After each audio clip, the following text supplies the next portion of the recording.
শুভ সকাল বন্ধুরা। সুন্দর একটা শীতের সকাল আর ঝলমলে রোদ উঠেছে, ঠান্ডাটাও প্রচণ্ড পড়ে গেছে। তাই আমি ভাবলাম তোমার জন্য একটা চপের রেসিপি বানিয়ে দেখাবো।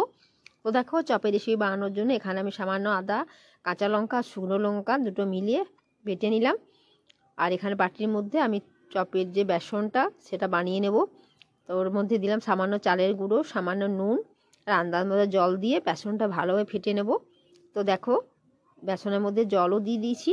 এরপর বেসনটা খুব সুন্দরভাবে ফেটে নেব।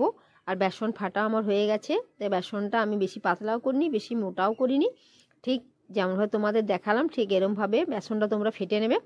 এরপর দেখো, আলু যেগুলো সিদ্ধ করেছিলাম সেইগুলো কিছু আলু খোসা শুদ্ধ দিয়েছি, কিছুগুলো আলু খোসা ছাড়িয়ে দিয়েছি। তাহলে কি বলতো, চপের স্বাদটা খুব সুন্দর আসে।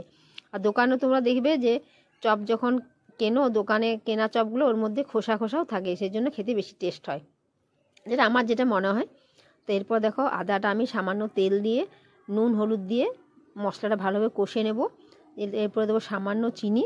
একদম মশলাটা খুব সুন্দরভাবে শুকনো শুকনো কষিয়ে নেব। তারপর আমি ওর মধ্যে আলুগুলো দিয়ে দেবো। আর এরকম শীতের দিনে আলুর চপ খেতে দারুণ লাগে। কে কে এরকম আলুর চপ খেতে পছন্দ করো অবশ্যই জানিও। তো আমাদের বাড়িতে বাদাম কেউ পছন্দ করে, সেই জন্য আমি চপের মধ্যে বাদাম দিলাম না, একদম প্লেন চপই বানাবো। আর তোমরা এইভাবে চপ বানিয়ে খাবে, দেখবে খেতে খুব সুন্দর লাগবে।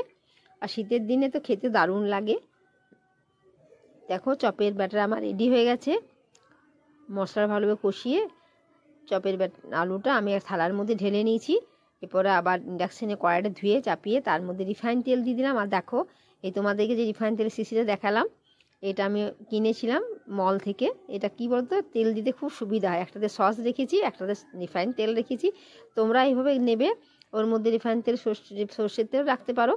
তো চলো, এরপর আমি চপ বানাতে শুরু করে দিয়েছি। দেখো, হাতের মধ্যে চপগুলো ভালোভাবে গোল গোল করে বানিয়ে বেসনে ডুবিয়ে নিয়েছি। এরপরে চপগুলো আমি এক এক করে ভেজে নেব। দেখো, তেল গরম হয়ে গেছে। এরপরে কড়াইয়ের মধ্যে চপগুলো ছেড়ে দিয়েছি। চলো, এরপরে চপগুলো এক পাশটা দেখো হালকা ভাজা হয়ে এসছে। এবার চপগুলো এক এক করে সবগুলো উল্টে পাল্টে নেব। তা আজকে টিফিনে বানাবো গরম গরম আলুর চপ, আর তার সাথে মুড়ি, টমেটো, পেঁয়াজ আর কাঁচা লঙ্কা। শীতের দিনে তো এরকম চপ মুড়ি খেতে দারুণ লাগে। দেখো, চপ আমার রেডি হয়ে গেছে, থালার মধ্যে রেডি করে নিয়েছে। দেখো, চপগুলো কালারটাও তেমনি এসছে। দেখো, চপগুলো কি সুন্দর হয়েছে, আর খেতে কিন্তু দারুণ হয়েছিল।